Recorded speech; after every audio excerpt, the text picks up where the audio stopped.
আমার মারা সম্ভব না, তুমি একটা কাজ করো, এই যে বিল্ডিং এর উপরে অট্টালিকার উপরে তুমি উঠিয়া যাও। এমন সময় আল্লাহর ওলি মালিক ইবনে দিনার রহমতুল্লাহ আলাইহি ডাক দিয়ে বলে, মাগো মা, বৃদ্ধ লোকটার কথা শুনি আমি এখানে আসলাম। মেয়েটা ডাক দিয়ে বলে, ও আপু, কথা শুনেন, যেই সাপটা আপনাকে সবল দেওয়ার জন্য দৌড়াইতেছে। বাবা গো, জীবনে আপনি গুনার কাজ জীবনে বেশি করেছেন, জীবনে আপনি বেশি করেছেন, এই কারণে আপনাকে এই সাপটা সবল দেওয়ার জন্য দৌড়াইতে দৌড়াইতে জাহান্নামের দিকে নিতেছেন। ও বাবা, জীবনে গুনার কাজ বেশি করেছেন, এই জন্য দৌড়াইতে দৌড়াইতেছে আপনাকে জাহান্নামের দিকে নিতেছেন। সাদা পোশাক পরানো বৃদ্ধ লোকটা যে হাজির দাঁড়ায় ছিল, এই লোকটা হইল আপনার নেকামল, জীবনে নেকামল করেছেন, এই কারণে নেকামল করার কারণে আপনাকে জান্নাতে নিতে পারলো না। এই কারণে ওই বৃদ্ধ লোকটা ডাক দিয়ে বলে, বাবা আমার শরীরের শক্তি নেই, শরীর দুর্বল, এই কারণে তুমি বিল্ডিং এ। আজকে এই যে শবে বরাতের মাস, গত বছরে শবে বরাতের মাসে আজকে যিনির বাড়িতে মরহুম নাসিরউদ্দিন নান্দু মিয়া সাহেবের স্মরণে আজকের এই মাহফিল করতেছে। গত বছর কিন্তু শাবান মাসে উনি ছিল, আজকে নাই। কোন দিন জানি আমরা কবরের বাসিন্দা হয়ে যাই রে ভাই। আজকে শাবান মাস 14 তারিখ দিনগত রাত্রে যে একটা শবে বরাতের নামাজ আসতেছে, এই রাত্রটা আল্লাহ এমন একটা রাত্র 1 বছরের বাজেট করেন। বর্তমান দেশের সরকার দেখবেন বছরে কিন্তু একটা লিস্টি করে, একটা তালিকা করে 1 বছরে এতটুক বাজেট হবে। মহান রব্বুল আলামিন আরশের মালিক, জমিনের মালিক, এই শবে বরাতের মাসে 14 তারিখ দিনগত রাত্রে আল্লাহ 1 বছরের বাজেট করে, 1 বছরের একটা তালিকা করে কোন বান্দাটা দুনিয়াতে আগমন করবে, কোন বান্দাটা দুনিয়াতে কেমন করে তওবা করি আল্লাহর কাছে। আল্লাহ রাব্বুল আলামিন বলেন, ইয়া আইয়ুহাল্লাযীনা আমানু তুবু ইলাল্লাহি তাওবাতান নাসুহা। আল্লাহ বলেন, হে ইমানদারগণেরা, আমি আল্লাহর কাছে তওবা কর। যদি বান্দা তওবা করতে পারো, আমি আল্লাহ তোমার পিছনের গুনাহগুলো maaf করে দিব। বান্দা এখন তওবা করবা, অন্তরে অন্তরে খাঁটি ভাবে আল্লাহর কাছে তওবা করতে হবে। কিভাবে তওবা করবেন? আল্লাহর ওলি মালিক ইবনে দিনার রহমতুল্লাহ আলাইহি কিভাবে তওবা করেছে 2-4-5 মিনিটের ভিতরে ঘটনাটা শেষ করে দিব।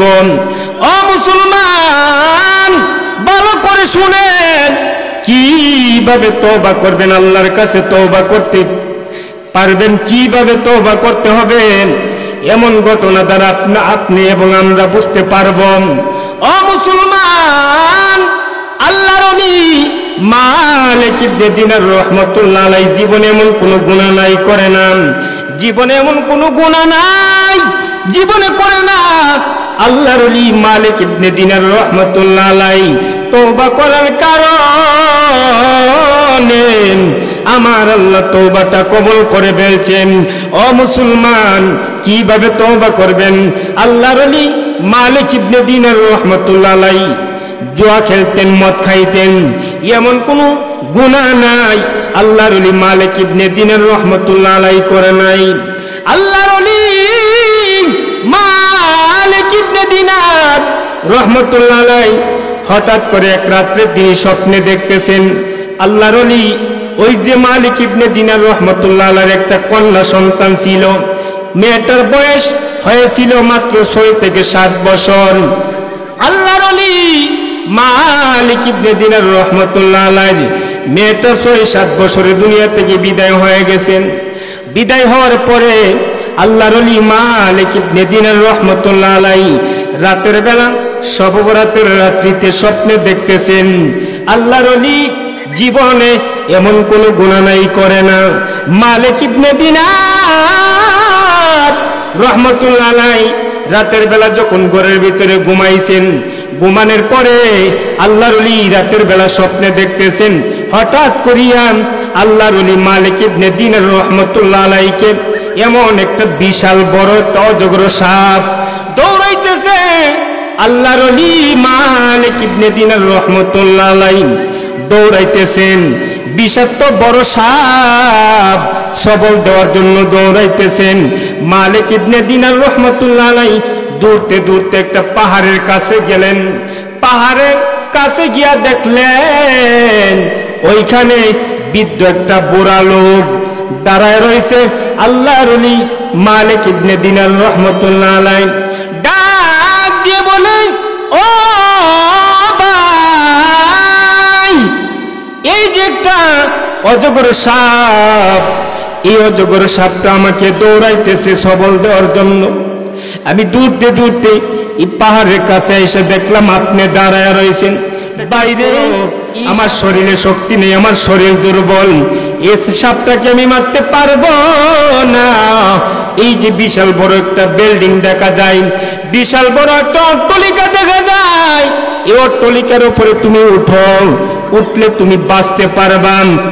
আল্লাহর ওলি মালিক ইবনে দিনার রহমাতুল্লাহ আলাইহি পাহাড়ের উপরে উঠলেন, বিল্ডিং এর উপরে উঠলেন, অট্টালিকার উপরে উঠলেন। উঠিয়া দেখতেছেন ছোট ছোট বাচ্চারা, মেয়েরা কচি কণ্ঠে আওয়াজ করতেছে, খেলাধুলা করতেছে। দেখবেন আমাদের আসরের পর কিন্তু বাচ্চারা খেলাধুলা করেন। আল্লাহর ওলি ওই বৃদ্ধ লোকটার কথা শুনিয়া বিল্ডিং এর উপরে উঠলেন। বিল্ডিং এর উপরে সুন্দর একটা ফুলের বাগান দেখা যায়। বাগানের উপরে ছোট ছোট মেয়েরা, ছেলে মেয়েরা, বাচ্চারা খেলাধুলা করতে আছেন।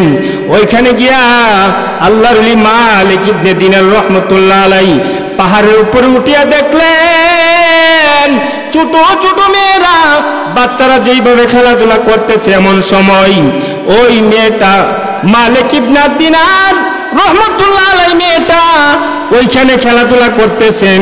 হঠাৎ করিয়া যখন মেয়েটা সামনে পড়লো, ডাক দিয়ে বলে, আব্বু, আপনি এখানে কিভাবে এত সুন্দর বিল্ডিং এর উপরে?